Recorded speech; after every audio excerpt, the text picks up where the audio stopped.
has taken over. Let's go. It's Ferrall. Coast to coast. Steaks, chicks, stacks. You and I are going to make a lot of money. It's Ferrall, coast to coast.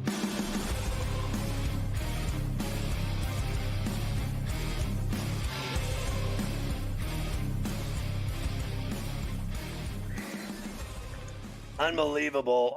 So we're trying to get Paul Steigerwald on the show, and we're having all kinds of technical difficulties. And I got to tell you, it makes me so mad. I said this 15 times today to do this earlier. I just, oh my God. Like, I want to take a hockey stick and smash it over my face. So what do you think of the fact that they're playing that game tonight in Austin? I think it's cool. AD played his college basketball. I think it's pretty cool. I love it, Scott. I think we should do more things like this. And, you know, Durant was an absolute animal at the University of Texas. And the thing about him is I think this could actually fire him up. And you brought up a good point. You got no Victor for the Spurs as an absolute stud. So I think Kevin Durant could go off tonight. Popular play. I look at the props, but Durant is going to have a huge day, and we're both on the Suns tonight. So get it done, Phoenix. All right, so give me your golf bets again that you have going in this Mexican Open. Okay, I got Steven Jagerbaum, 32 Jagers to win the tournament and first round leader at 35-1. He's in second right now. But my favorite one, Scott, watch out for the Norwegian. He played at Oklahoma State. Chris Ventura, golf detective. Weekend field, 85-1. And Carver's guy, Alejandro Burnt Toasty, is right among the leaders as well. This tournament is a dog's breakfast, Scott. Not the Ashke Batea was the favorite at 14-1. This is the beautiful thing. Scotty Scheffler's not there. All this other thing. It's kind of like a future stars game for golf. Me and Carver love it because we're going to get a guy who's going to blow up the top board this week. And hopefully it's Jagerbaum or Ventura. Let's rock. All right, let's go to Pittsburgh now and hook up with my good friend Paul Steigerwald. Another legendary voice of the Pittsburgh Penguins. He spent 15 years calling the games with Mike Lang on television in Pittsburgh, and then another 10 or 15 years doing the radio broadcast for the Penguins.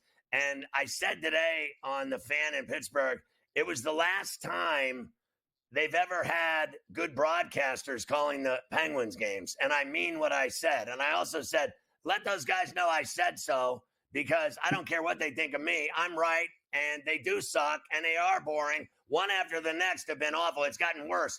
I saw Lemieux, who I've been friends with since 87, and I said to him, why don't you bring me back? At least I have balls. You could have me call the games. Christ almighty, because you got these candy-ass, cotton candy-eating, salt taffy wearing femmes calling these games now. They're so awful, I can't even stand it. Steigerwald, you and Lang were the last time it was ever good, and they've screwed it up since. I love the old 2-9er. That's the only guy I'll give credit to. Scotty, if only you tell us how you really think. I appreciate you saying that about us. I think Mike Lang kind of set the tone for that. His very nature was to have fun, and I think when you're like that, you tend to try different things and maybe push the envelope a little bit, which he was willing to do. He was an original. He was a very creative guy. He had an incredible knack of getting in touch with the people. He kind of tapped into the ethos of Western Pennsylvania, and they kind of tapped into him. And there was a connection there that he developed over time by going out in the community and actually touching the flesh with the people and talking to them. And of course, those people all gave him suggestions for his goal calls. All of those goal calls and those crazy sayings, probably 98% of them were actually given to him by people. He would keep examples or samples of ones on little pieces of paper in a shoebox, and every now and then he'd go back and look through the shoebox and find ones that he liked, and then he'd use them. You can only imagine what that would have been like, in terms of spreading like wildfire out in the community. When whoever came to him and said, Arnold Slick from Turtle Creek, or wrote it down, call Arnold Slick from Turtle Creek. Everybody in Turtle Creek was aware of that. And so he had a knack of doing things like that to kind of endear himself to large swaths of the population in Western Pennsylvania. I thought the best one for my life was when he said, spit shine your shoes, we're going dancing with Lord Stanley. And then I just loved so many of them. When you were doing the games with him, did you lose your mind listening to him laughing? And I would have snapped because he was so like gifted and funny and brilliant with this timing of his shtick. And when he would say, buy Sam a drink and get his dog one too, beat him like a rented mule, scratch my back with a hacksaw, she wants to sell my monkey. When you were sitting there doing the games with him, were you losing it? Did you lose it ever with him in the booth? There were times when I would laugh, and I'd have to catch myself because we'd be moving on to the next thing in the telecast, like a replay or whatever. But yeah, and I could tell that he got a kick out of it when I would react. Like if I laughed at things that he came up with and I hadn't heard them before, he knew that there's at least one person who likes it. Believe it or not, he did put those things out there and test them and make sure that people appreciated them, which we always did. But yeah, that spit shine your shoes one, that's an example, I think, of his preparation, because he knew that the chance of that happening was there when he was calling the game. And so he made sure that he had something cool to say at that moment. And yet it didn't sound contrived, if you know what I mean. The way he would deliver something was like a musician delivering a riff or a sequence in the middle of a song. It was, and you can spit shine your shoes because we're going dancing with Lord Stanley. He didn't just say it.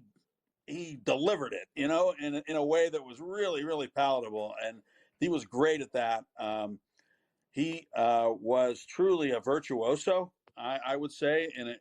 I use the musical term because I really do think his love of blues and blues guitar players actually influenced him in the way that he made his deliveries and the way that he used his voice. So his voice was truly an instrument. That's a hard thing to develop. And another thing I was thinking of when you were talking about all those sayings, it isn't just the sayings, it's the fact that he could incorporate them instantaneously in the middle of the action and never screw it up. He would write them down on his legal pad at the top. He'd write down a few of the sayings that he liked. Maybe he hadn't used them in a while. And he'd write them down so that when the time came, he was ready. And he could just look down and see it and say it right away instead of having to, conjure it up in his mind for a second. And that extra second made a difference to him in terms of when he was going to deliver those sayings. That was a real art form. What was the so when we drafted the Penguins, and I say we because I love the Penguins more than my wife and children. They've only been around for a certain amount of time in my life, and the Penguins have been my lover for 59 years. When Lemieux came along and started playing with Jágr, and he got to call all of those great games and great goals and the 5-goal games by Lemieux, and then they finally make it to the North Star Stanley Cup final, and he's calling those games with you, and then the Chicago series. What was that like? And respectfully, I have 90 seconds now, and then we're going to do another segment. But what was the first time when you tasted glory, and after all the crap and terrible hockey and just the worst franchise in the league, losing every year like left and right, and then finally the glory of winning the cup? What was it like calling those games with him? It had to be sexual. It was unreal. And what I remember, Scotty, we have about 45 seconds, but I'll tell you this. I remember being on a flight to Boston, and Mikey said to me, we were sitting in a first-class seat. We weren't with the team. We took a commercial flight, and he turned to me and he said, Staggy, I think we're actually going to win the Stanley Cup. Like, he really believed we were going to win. All right, now listen, we're going to come back and we're going to tell some more stories, including how I got my start by getting your job when you went to the Penguins. We're talking to Paul Steigerwald on Coast to Coast.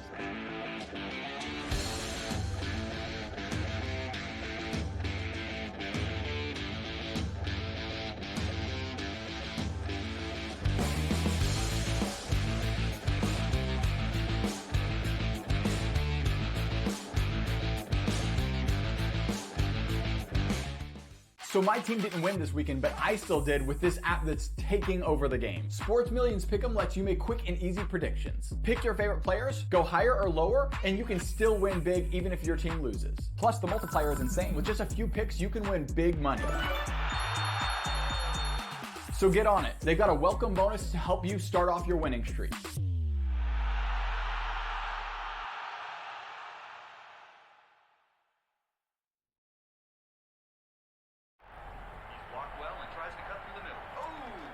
Your gut says Miami is going to win, and you should take the over.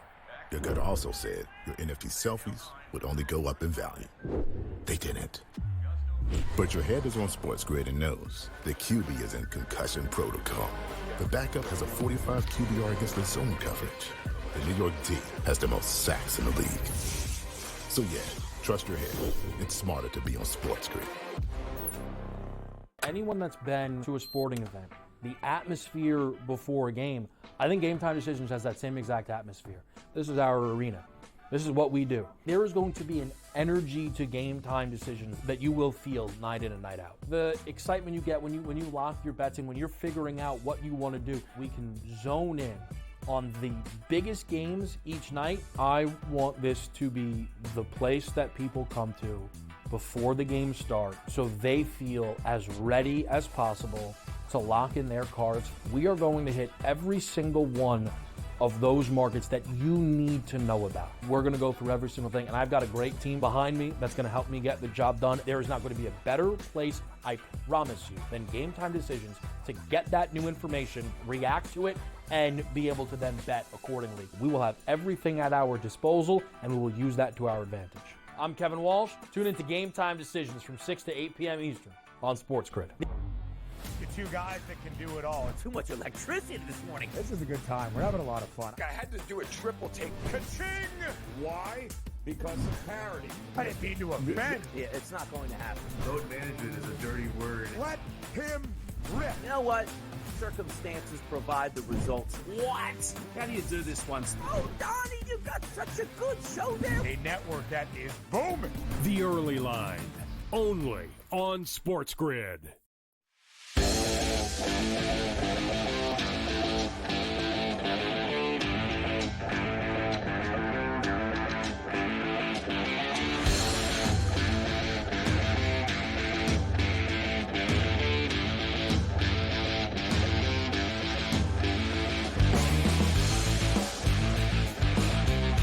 So we're talking to Paul Steigerwald, the legendary broadcaster of the Penguins. They're still writing checks to him. He had a long, illustrious career over several decades with the Penguins.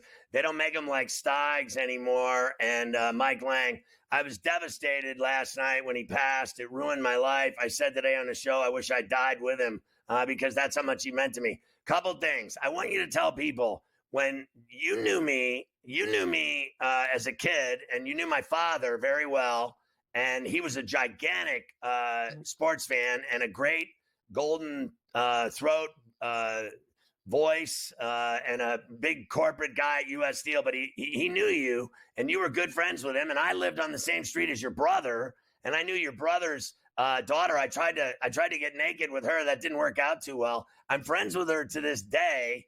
And her family, we're Facebook friends or whatever. She knows I got whatever big in radio and television, and she's been very cool to me over the years. But I used to sneak over to his house in the middle of the night. You know these stories. Tell people how I ended up with your job at the age of 23, the youngest sportscaster in Pittsburgh's history, after I suckered Bob Dickey into letting me try out for your job when you left for the Penguin job to work with Mike Lang. Well, I do remember you coming in. I have a vague memory of you coming in first and getting to know you for a minute. You're telling me about, your dad's son and all that. But then I do also remember recommending that Bob Dickey give you an opportunity. I said, there's something about him. I think you should give him a chance and see how he does, because he's kind of a character. He's a little different, but I think he might be good, And I do remember telling Bob Dickey that, and then he gave you the opportunity.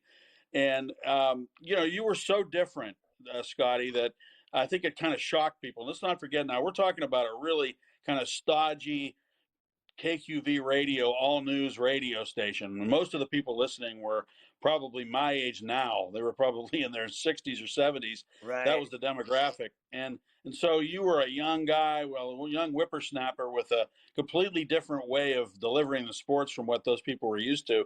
So I think that probably was a bit of a shock to their system. But, I'd like to ask you, like what kind of an impact that made on you, being in that kind of an environment and knowing that maybe you were, a bit of a turd in the punch bowl, if you will, and you had to kind of adjust to the fact that they were adjusting to you, if you know what I mean. Well, I had to behave. I knew I was always in trouble with the Penguins and Cindy Himes, and I was always causing trouble and making players laugh in the locker room and joking around too much and goofing around at practice and in the room, and they didn't like that. They're all business and very serious. But Lemieux loved me, and all the players loved me, and I got along with all of them, and I went out with them. They didn't like that. They didn't like that I drank with them. They didn't like that I was crazy on the air, but they did like the fact that I covered hockey like no one else in Pittsburgh. No other station cared about the Penguins, and Bob Dickey didn't care about the Penguins. He said, stop talking about hockey. No one cares about hockey. I said, one day you're going to regret that, old man. And then, I became very close with him over the years, and when he passed away, I reached out to his sons, and I had been to his home in Oakland out at Pitt, and if it wasn't for Bob Dickey, I would have never made it in this business. If it wasn't for guys like you, I made it big. I think I got lucky, and I think I had talent, and I think I was cool and different and unique. And then when I did hockey play-by-play, I got fired after a year because I was so crazy calling games. Now, I know you had to have at least heard me call a hockey game. No one ever said I sucked at calling a hockey game. They just said I was crazy. They said I drank, and I had to drink to watch that team. They sucked so bad. I was like Bob Uecker. At some point, when you lose 57 games, I need a cocktail. I go, you're just awful. Now, tell people how much you heard me, right? Games. Scotty, I liked how you called games. Again, it was different, but it was cool. It was funny. You were edgy. Like, why do you think Mike Lang got so big? It wasn't because he did things the conventional way. He did things in a way nobody else did. Yeah, and you were good. I remember your descriptions, and I can remember one phrase you used when a bunch of guys got knocked down in front of that. You said, "Bodies down, bodies down." It was just a cool way that you described things. And by the way I listened to you was on broadcast.com, Mark Cuban's company. That was how long ago. Yeah, and that was how long ago. That was the very beginning of when we could actually tap into broadcasts of other games. And I used to listen on my computer to you. And myself, I would be able to find archived games. What did you think of how I used to go drinking with Mike Lang? Well, if you're going to do that, what I remember about the drinking part is that, I started at the age of 27 or 28, I suppose, by the time I started traveling. And I got to tell you, I thought I could drink a couple beers, but, I'd have one beer halfway finished and they'd have four. Mike Lang and Terry Schiffauer and whoever else happened to be there. They were professional drinkers at that point. And I was too. I eventually became one, but you don't just suddenly become a professional drinker any more than you suddenly become a good broadcaster. It takes, some time. So I did do a pretty good job in that area because, I got to tell you, it could go either way. It could go sideways where you drink too much and it affects your performance and screws up your entire life. So that's also possible. No doubt. Fortunately, it didn't happen to me. I was able to maintain some equilibrium there. And but boy, did I have fun, going out and having drinks with Mikey and talking about whatever, anything you wanted to talk about. He was fun, and it was fun to travel with him. He was a wise man. He had wisdom, right? And he imparted that wisdom to you. He wasn't shy about giving you his thoughts. He would give you constructive criticism, right? But you always knew he had your best interest at heart. He was a guy who really cared about helping people get good. He taught me everything I know about hockey, and he taught me how to do play-by-play. He gave me all my pointers. I'll never forget, he said to me, as long as I live, I'll never forget, he said, "You're crazy. Just be you. You'll be fine. Don't take your eyes off the puck. Don't miss a goal. Don't miss a game." He goes, "I know you're a drunk. I drank a lot with you, but don't miss a goal. Don't miss a game. Be you. Be crazy." Paul Steigerwald, I love you so much, and your family. You mean so much to me. I think the world of you. I'm sorry, and I join you in our horrible loss of Mike Lang. Thanks for coming on. Okay, Scotty. All the best to you.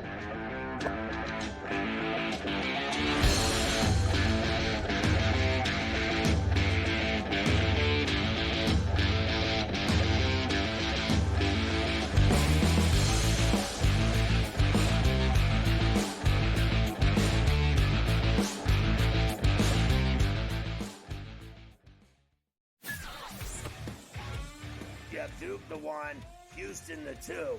They're the two best defensive teams in the country.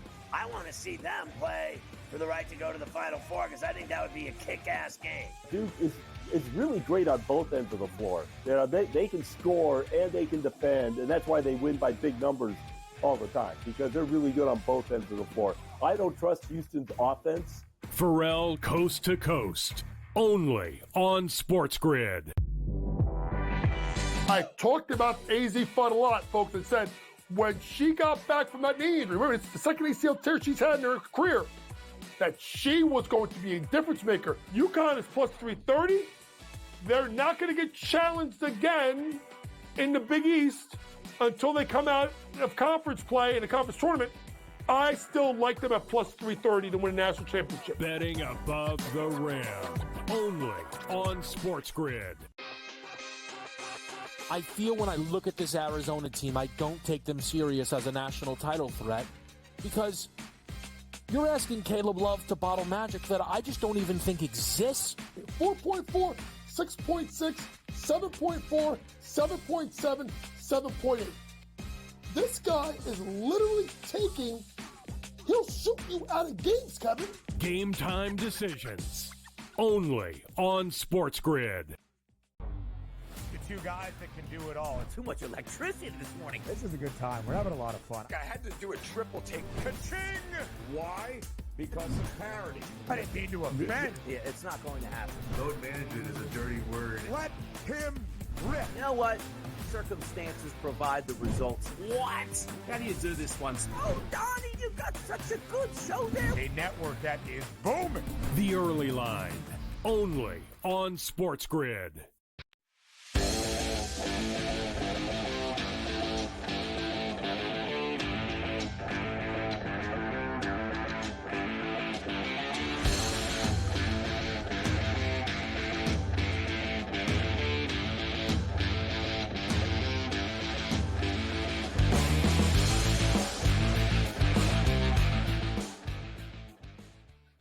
All right, back with the Prime Minister. By the way, that meant the world to me to have Paul Steigerwald on.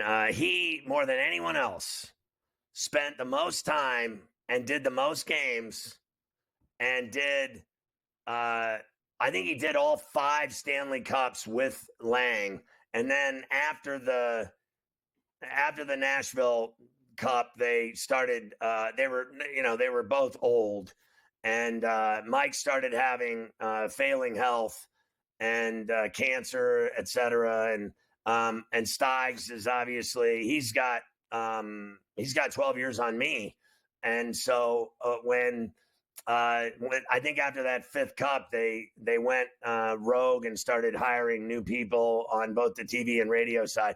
And I said it, it's never been the same. It's just absolutely, they're irreplaceable figures. They're institutions and icons in Pittsburgh, and it's just impossible to replace people like that. It's like trying to replace Fleming and Cope, Myron Cope doing Steeler games with Jack Fleming, and then you try to do it with like whoever, Tunch Ilkin. They used him, and he did a great job and everything, but they'll never live up to the legendary status of like someone trying to replace Rick Jenneret or trying to replace Jack Buck or Harry Carey or Bob Knight or anyone that's a legend. It's impossible. Good call, Scotty. And you know what? I worked with a couple of the guys like in the day when I used to do Leafs post game that now work with the Buffalo Sabres, and great guys and all, but that's the whole thing. It's just some guys, they know the game, they broadcast the game, but me and you are from a different, we take things from a different perspective. I want humor, laughter, I want to feel it and all that stuff. And that's a very, very rare talent to bring that kind of remember, we forget it. It's like we're in the entertainment business too. And hockey's one of those sports where you need flamboyant characters. A lot of the guys, yeah, we played a good game today. So when you have a broadcaster that's into it, it actually makes it special. And that's why me, you, Gabe, and everybody, we love hockey so much because of the legends. You know what? Like, I got to tell you, like, being honest, like, fully transparent, it always has bothered me my whole career that I had to deal with these suits at the Thrashers that fired me because I've always said, and Mafia gets sick of hearing it, and I'm sure Carver High too, but no one ever said I sucked at calling a hockey game. I was great at it. And I was getting better by the day. And I had 1 year of doing it, and I was really entertaining. And I was crazy. There's no denying it. I was swinging a hockey stick in the press box with a mic on the end of it, and the fans didn't know what to think of me. And I was partying or whatever. I didn't care. I was great on the air doing the games, and no one could deny that. And then I dealt with these stiff suits that just sucked. And they just couldn't handle that I was wild in the booth and that I was entertaining. You just heard that guy. He goes, you called a great game. You were funny. You were entertaining. You were wild. You were a blast to listen to. That's exactly what I was. And I got 1 year, and then they fired me for no reason whatsoever. They just thought I was too crazy. And the players' wives didn't like me. Screw the players' wives. Go have a sandwich. I was great calling games, and it bothers me to this day because I could call a game tonight. I could call the USA-Canada game tonight and be more entertaining than, and you can hear me and quote me on it, than Sean McDonough, 6 Ways Till Sunday. I'm crazy doing a game, and I think entertaining and crazy. Mike Lang was so much better than these guys calling a game. It's not even funny. Now let's talk, and I mean every word I say. They suck and they're boring. And I told you, Bob Wischusen's better than him. And these idiots, they don't realize that he's our senior play-by-play guy. So what? The junior guy's better. You got to put the most entertaining guy on always. I've always said that in everything, in television, radio. What do you put on? Ugly people? What do you put on? People that aren't funny, that aren't entertaining? Then you get what you ask for. Crappy TV, crappy radio. And believe me, I know a thing or two about doing national television and national radio. So kiss my ass. I can run any network. I can run any network drunk better than the people that run them now. These big major networks. Are you kidding me? Sean McDonough over Wischusen kicks his ass. All right, the lefty, and I take none of it back. Shota Imanaga said he's very honored to start opening day for the Cubs in Tokyo. He'll go against Yamamoto. First time 2 Japanese pitchers have started against each other in MLB regular season game in Japan. That's going to be crazy. We got more baseball news. We'll try to squeeze it in at one point. I know I have Adam Kaplan, our NFL insider, next. We'll try to get it in on leftovers. We're still having fun with the Prime Minister. I know I'm nuts. Have a drink, have a sandwich, have a bagel. I oughta.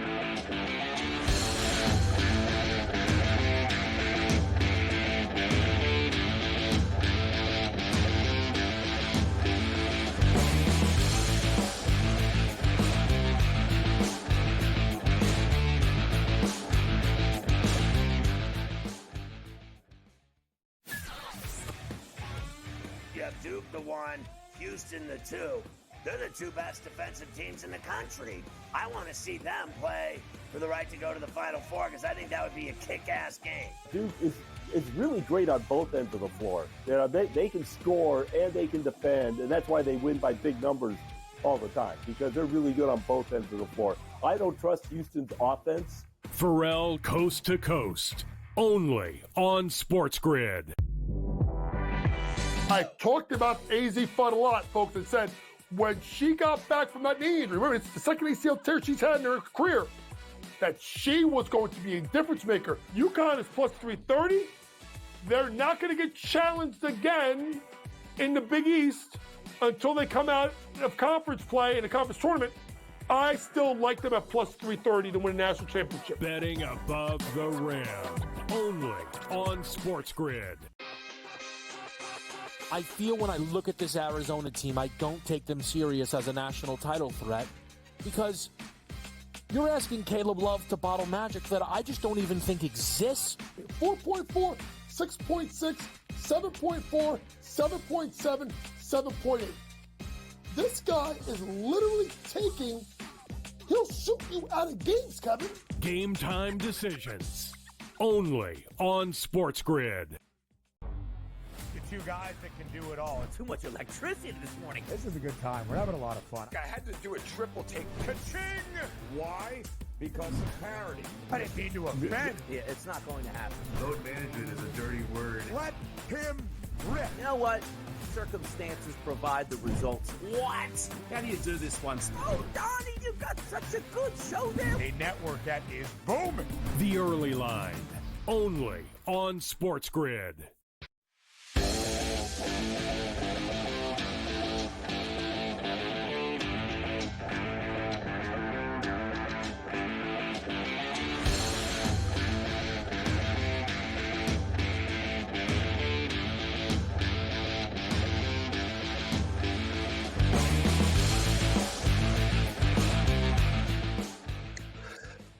Adam Kaplan is our NFL insider. He's covered the NFL for almost 30 years, and you can follow him on X at Kaplan NFL. And he just said in the break that, Ferrall, your language is deplorable, end quote. And I just thought that was very interesting that he would add that type of salt to the dinner. He just said, your language is deplorable.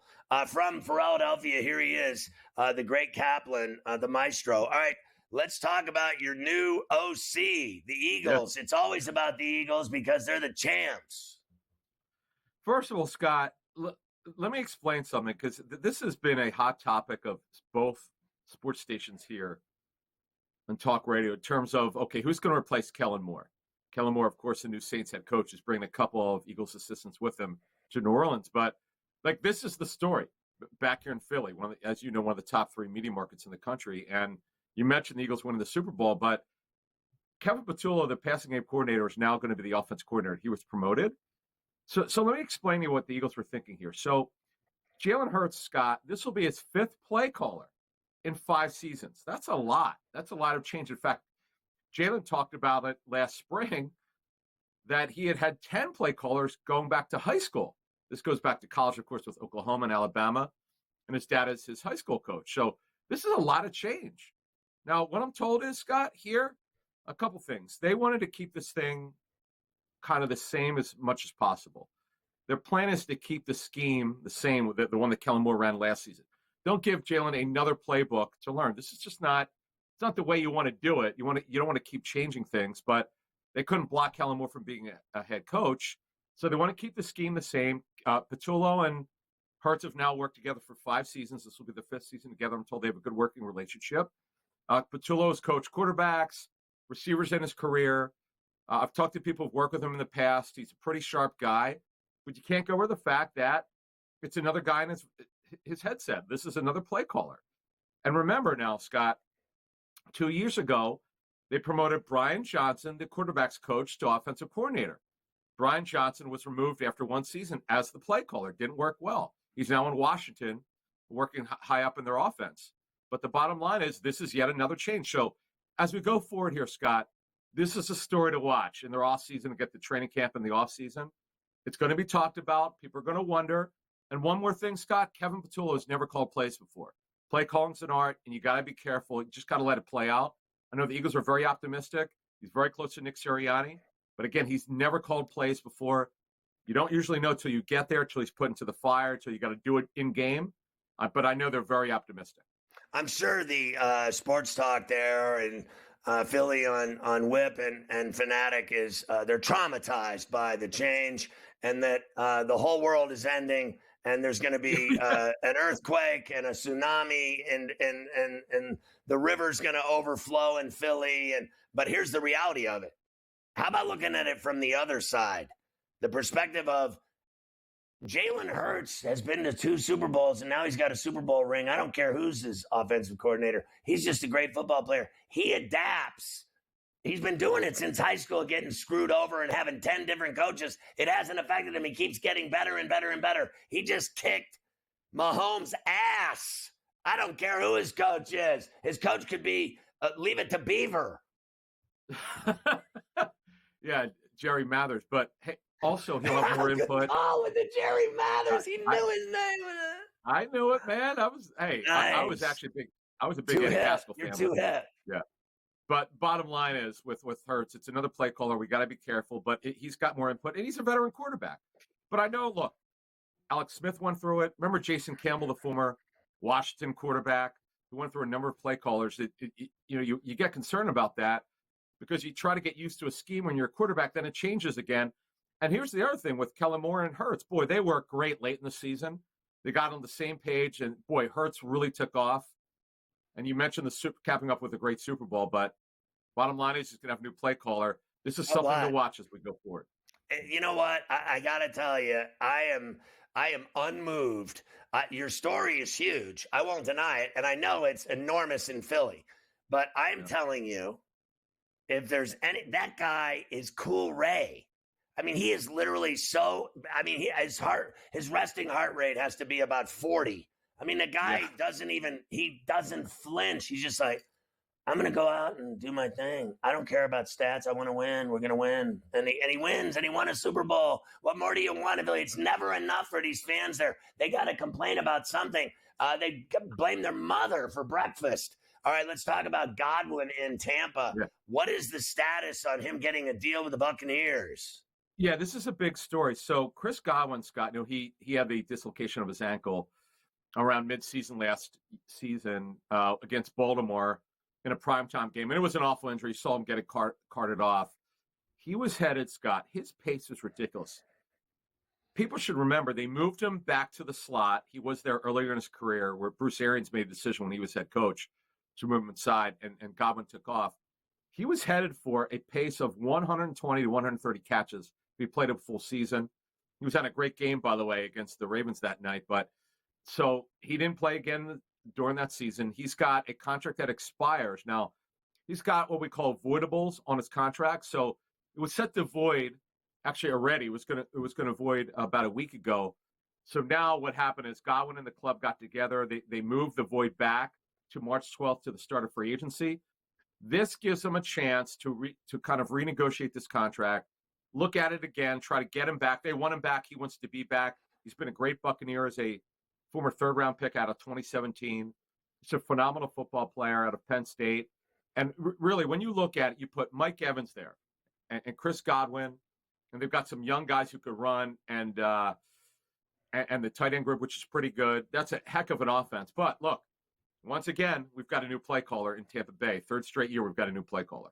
All right, so I know this isn't part of the script, but how do you think the quarterback situation is going to play out in Pittsburgh? All right, so that one there, look, I've been on record, and we'll see what happens. I would be very surprised if Russell Wilson comes back. I know it's not impossible. I know there's some people, the Steelers, would like to see him back. I think there's some coaches who were hoping to bench him last season, but were overruled, as I understand it. So I think it's a mixed bag. And they're very intrigued with Justin Fields, who never really got a shot. Yes, he got hurt. He had a couple minor injuries, but he was clearly healthy late in the season. And you and I talked about this, I don't know why they didn't bench. Well, I know why, because they wanted to go with Russell Wilson's experience.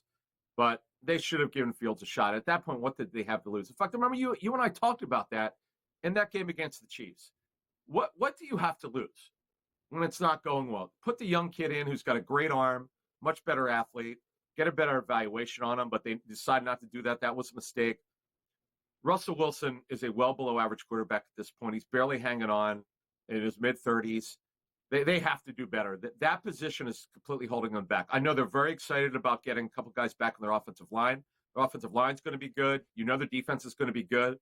But you can't win in the National Football League when you don't have an answer at quarterback, and right now they don't have one. Is Pete Carroll going to bring him to Vegas? You know, Pete was asked that, by the way. He said they hadn't even talked about it. Pete squashed let Russ cook in 2020. In fact, when you and I were working together in SportsGrid, I'm going back 5 years now. It was the 2020 season. Right. Pete put the kibosh on the passing game with Brian Schottenheimer. Russ was incredible that season. He had 28 passing touchdowns in 8 games, and I know Pete and Russell had issues there in that season. So I'd be surprised if Russ went with the Raiders. And the Raiders, by the way, we'll talk more about the quarterback situation around the league because we'll take a look at my first edition of my mock draft. But, man, the Raiders may not get one. They may have to trade up. They're another team. They've got a couple quality backups, but they're another team that does not know who their starting quarterback is going to be going forward. Coming up, Busta Cap in Your Ass is going to unveil his first mock draft. He loves his tea.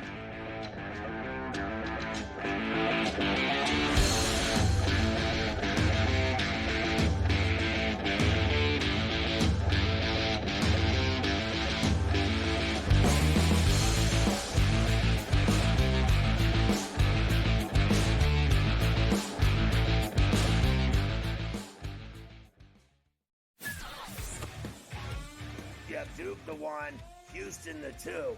They're the two best defensive teams in the country.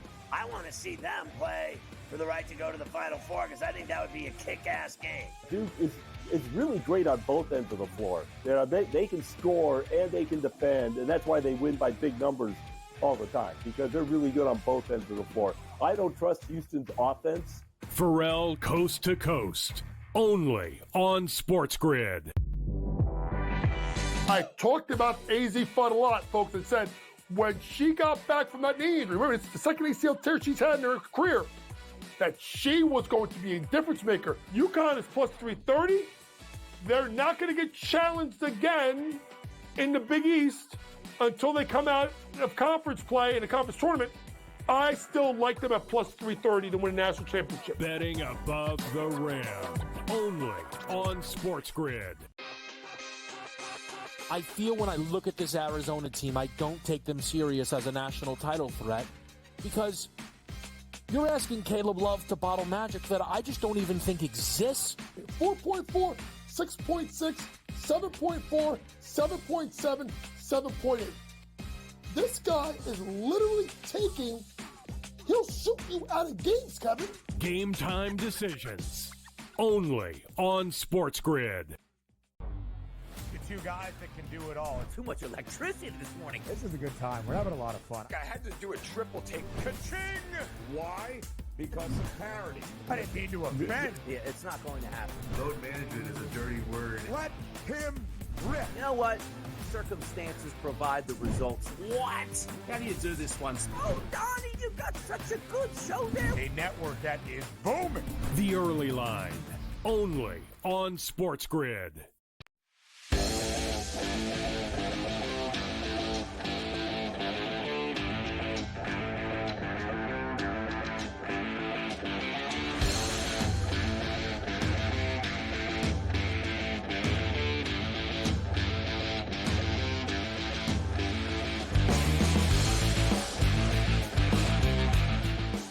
Being from Philly, Adam has always hated me because I'm a true Yinzer from Pittsburgh. He just won't admit it on the air because he's a true professional. Moving on, it's time for Busted Cap and Yo Ass's first mock draft, a 10-pick look at the top 10 in the NFL draft. And remember, soon enough, he'll be broadcasting with us from the Combine in lovely Naptown, which is Indianapolis, Indiana, as the Combine is right around the corner doing push-ups. So with the Combine coming up next week, let's take a look. We'll start with, can we go backwards? Let's go Sure. Number 10. Number 10, the Chicago Bears. What are they doing here with their defense? So, Scotty, the fans they want them to rebuild the offensive line. I totally get that. It's underachieved. They've spent some draft picks over the years, but it hasn't worked out like they'd hope. And they need to protect Caleb Williams. And I don't doubt that they're going to draft the offensive line in the draft and free agency, but they also have zero pass rush. Arguably, the NFL's worst pass rush. The Panthers are right up there, but the Bears, they absolutely have to address their edge rush. And you're going to start hearing about this guy. If you don't follow the draft, maybe you don't know who Mike Green is from Marshall, who's at the Senior Bowl, but you're going to learn about him very, very quickly. We're going to talk about him right now. High-end edge rusher, real underrated. He's starting to get a little bit of pub. He's certainly going to go in the upper half of the first round. We're going to give him to the Bears here at number 10. Mike Green, an edge rusher from Marshall, and that is a major need pick. Their pass rush was anemic last season. At number 9, the New Orleans Saints. They need a quarterback, a corner, an edge, a wide receiver, a tackle, a tight end, a team. They actually need a team in New Orleans. And Kellen Moore he's in with the raw oysters. I got to tell you, he's deep in the Mississippi in the muddy waters. Yeah, and here's the thing, man. They don't have an answer at quarterback past this season, and they still haven't even made a decision on Derek Carr, though they'll owe him a little bit of guaranteed money. But remember, the draft, Scott, is about the future with an eye on the current year. So what they need for the current season and for the future is edge rushers. Cam Jordan is a great player, probably a Hall of Famer, but he's in his mid-30s. We're going to go with Jalen Walker, who's one of 2 edge rushers at Georgia who are going to go in the first round, probably in the upper half. We're going to go with Jalen Walker for the Saints, who need help on defense. And yes, Kellen Moore needs receivers, but he'll get them later. All right, we go to Carolina at number 8. They need an edge. So why don't they go get one? And they're going to get one. Michael Williams, another Georgia edge rusher. By far the worst pass rush last season. The Bears were right with them. They were awful defensively. They need help, and they've got to help their defensive staff in Carolina. And they'll get Williams, and he'll be a starter from day one. At 7, it's the Gang Green, the Jets. They need a little bit of everything, but I love your pick here because this dude is an absolute monster. So people made fun of the Raiders when they took Brock Bowers. He was phenomenal, absolutely phenomenal. We know that they also had a second-round tight end from a couple years ago from Notre Dame, Michael Mayer, but Bowers was terrific. The Jets are really bad at tight end. Conklin's a free agent. Warren is not only the best tight end, he's one of the top 10 players in this draft. Yes, they need a quarterback. They're not getting one at 7 unless they trade up. They need other positions, but tight end is a big one. He's phenomenal. Tyler Warren from Penn State is the pick at number 7 for the Jets. I mean, you talk about a bull. This guy, he never drops the ball, and he runs over people. He can do everything. He can run the ball, catch the ball, run over people. He's powerful. He blocks. He is a phenomenal football player. I noticed that guy all year playing for the Nittany Lions. At number 6, the Raiders, I mean, they need everything as well. What are they going to do here? The popular scheme here is for them to trade up, and I don't disagree, for Shedeur Sanders or get a quarterback. But there are only 2, and they're both going to be gone. And for the sake of this mock draft, there's a receiver out of University of Arizona, McMillan, who's phenomenal. 6. We'll see what he measures when I'm at the combine next week. But the unofficial measurement is around 6'4.5", 6'5". Long, can run. He's the best receiver for this draft. We'll go with McMillan, receiver from University of Arizona, to the Raiders, who are in dire need of help at wide receiver. They need a lot of help everywhere: quarterback, corner, running back, wide receiver. He's another edge rusher, another defensive tackle, but we'll go with McMillan, the receiver from U of A. And what about the Jags at number 5? Yeah, I went back and forth. They could use a corner. I don't see the value at corner here. If they traded down, maybe. We're going to go with Mason Graham, the terrific defensive tackle from Michigan. They need a defensive tackle. He fits in right here for those Jaguars at number 5.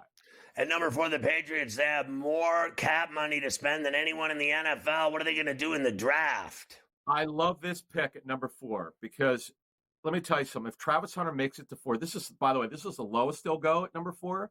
If he's there, I know they need tackles, okay? I'm well aware of it. But Travis Hunter is a generational player. He could play a little receiver if you want him to. He's going to be a corner. Pair him up with Christian Gonzalez. They're locked up at corner for 8 to 10 years. Absolutely, it's got to be Travis Hunter. You're right. I think you're dead right. And his teammate will go 3 to the G-Men Big Blue. Yeah, I cannot wait to get the combine next week because I know that Shedeur Sanders is going to the upper half of the first round. I'm trying to figure out what the value is here. We know the Giants have to get a quarterback, okay? They need receiver help.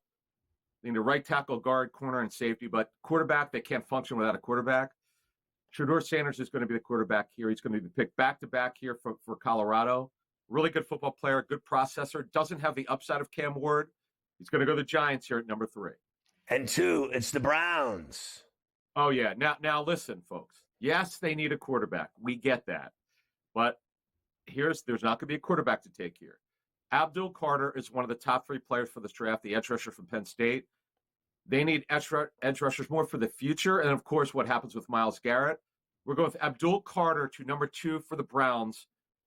And let's see what would happen if Myles Garrett's still in the team, who's, by the way, a phenomenal football player. Well, I think that Carter will replace him, and that'll be that. And at number 1, the Tennessee Titans, what a disaster. Here's the thing. If you're the Titans, you never want to be picking number 1 again. They don't have a quarterback for the future. When you don't have one, you're looking for one. It's Cam Ward, the multi-talented quarterback from University of Miami, who's got a rocket arm, moves well enough. He is a stud. He's extremely talented. They got to solve this quarterback issue. They haven't been able to do it since Tannehill, and they're going to do it here with Cam Ward. I'm hearing at corporate meetings for the Eagles, they are still looking toward giving Adam a Super Bowl ring because of his work with the Eagles on the pregame and postgame shows. Great job, Adam.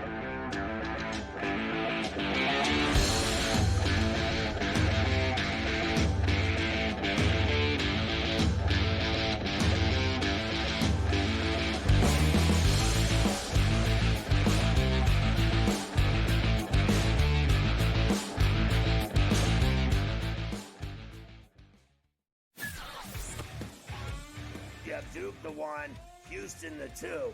They're the two best defensive teams in the country. I want to see them play for the right to go to the Final Four because I think that would be a kick-ass game. Duke is really great on both ends of the floor. They can score and they can defend, and that's why they win by big numbers all the time, because they're really good on both ends of the floor. I don't trust Houston's offense. Ferrall Coast to Coast, only on SportsGrid. I talked about AZ Fudd a lot, folks, and said when she got back from that knee injury, remember, it's the second ACL tear she's had in her career, that she was going to be a difference maker. UConn is plus 330. They're not going to get challenged again in the Big East until they come out of conference play in a conference tournament. I still like them at plus 330 to win a national championship. Betting above the rim, only on SportsGrid. I feel when I look at this Arizona team, I don't take them serious as a national title threat because you're asking Caleb Love to bottle magic that I just don't even think exists. 4.4, 6.6, 7.4, 7.7, 7.8. This guy is literally taking, he'll shoot you out of games, Kevin. Game time decisions, only on SportsGrid. Two guys that can do it all. Too much electricity this morning. This is a good time. We're having a lot of fun. I had to do a triple take. Ka-ching! Why? Because of parity. I didn't mean to offend. Yeah, it's not going to happen. Load management is a dirty word. Let him rip. You know what? Circumstances provide the results. What? How do you do this one? Oh, Donnie, you've got such a good show there. A network that is booming. The Early Line, only on SportsGrid.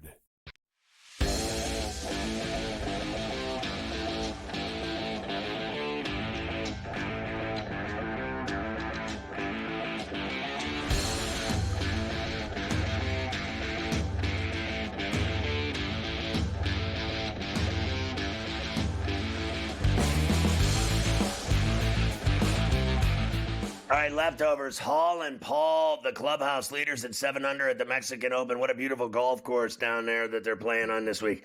Jays manager John Schneider said that George Springer will get some reps in left field this season and will share the leadoff spot.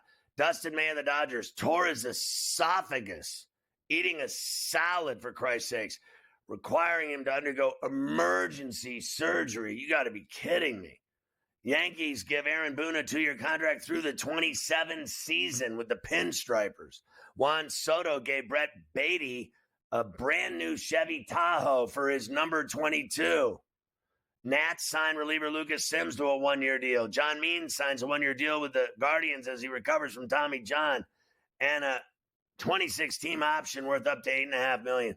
Baseball is going to test the automated ball strike challenge system they used in the minors last year. Challenge calls were overturned 51% of the time. Greg Sankey and Tony Petitti, the big shots at the SEC and Big Ten, both agree that the way teams are seated in the college football playoffs needs to be changed. They need 10 FBS commissioners and the Notre Dame AD to unanimously agree for change to happen. Luke Fickell at Wisconsin has received a 1-year contract extension to extend his deal through March of 2032. He signed a 7-year deal in 22 that calls for him to get an annual review. Texas and USC have joined Nebraska in canceling their spring games. They don't want players to get injured. Eagle Pro Bowl center Cam Jurgens underwent back surgery in LA to alleviate nerve pain. He should be able to be ready for camp in July. The NFL has said that Lions wide receiver Jamison Williams will not face discipline from the league for carrying an unlicensed gun. The Steelers allegedly are interested in Nick Chubb in free agency. The Niners are exploring the sale of 10% of the franchise. Everybody's doing it. The Giants want to sell 10%. The Niners want to sell 10%. The Bills must be catching up to them in terms of paying the Bills, not the Buffalo Bills.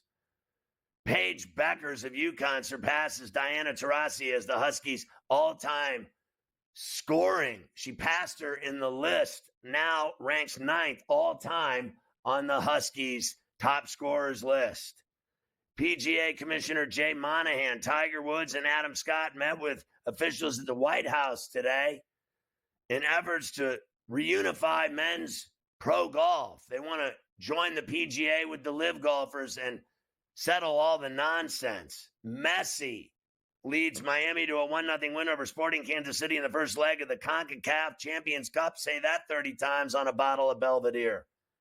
The U.S. Travel Association issued a report that says the U.S. air travel system is inadequately equipped for the millions of visitors expected during the 26 FIFA World Cup and 28 Summer Games in L.A. In other words, we are not ready to handle the millions of people that are coming to North America.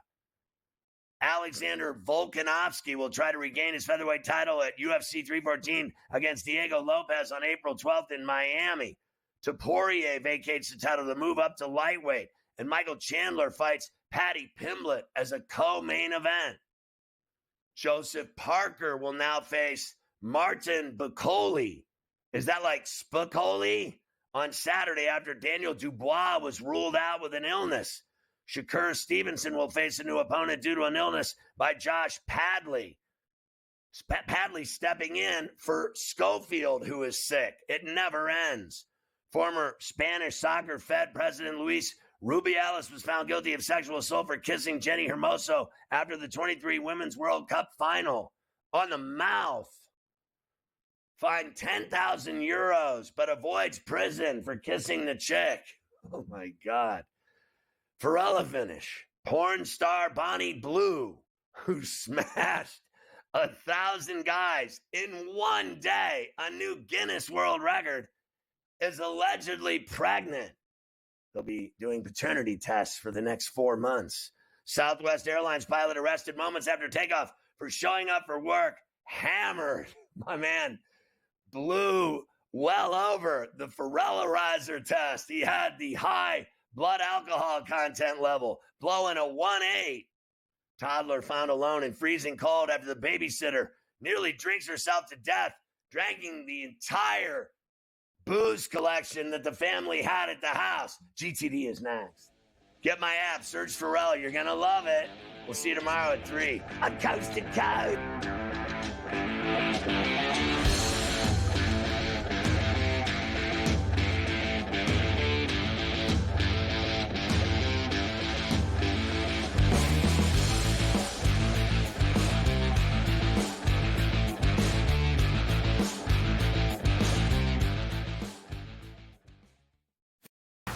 Slow play drum beat grows louder and louder every week, to the point now that they're making overt references to it on the broadcast. So there's plenty of other guys that have to get faster. Tom definitely is more deliberate in his conversations, always has been since he's been on tour. I just think about Joe Skovron, when those two started working together, how their conversations always seem to just keep on going and going. The Smiley Show, only on SportsGrid. At some point, these 80s are to learn, we don't need to hire ex-NBA guys. I need guys with college experience, who's gone out and recruited, who knows how to develop talent. NBA guys with no college experience don't work in college basketball. I understand they run NBA-style offenses, but it doesn't mean they can run college programs. Betting above the rim, only on SportsGrid. In a short format tournament like this, like the Olympics, now this is even smaller, only 4 teams. Who's got the best goaltending? Over, you're talking 3 round robin games and then a knockout with 4 teams. So you're playing 5 games. I'm not sold yet, Mike, on the USA stuff, on the merch, but I think I'm sold on the USA at least being in the final. Only on SportsGrid. 20-34. They are 14 games below 500. Any given night, you have no idea who is going to play for Philadelphia. Embiid has missed so many more games than he has actually played this year. I will not bet on the Ravens to win the Super Bowl. I will not bet on the Ravens to win the Super Bowl. I will not bet on the Ravens because for the last 4 years now, do it every year, and I want to hit myself in the head with a bat. The Early Line, only on SportsGrid.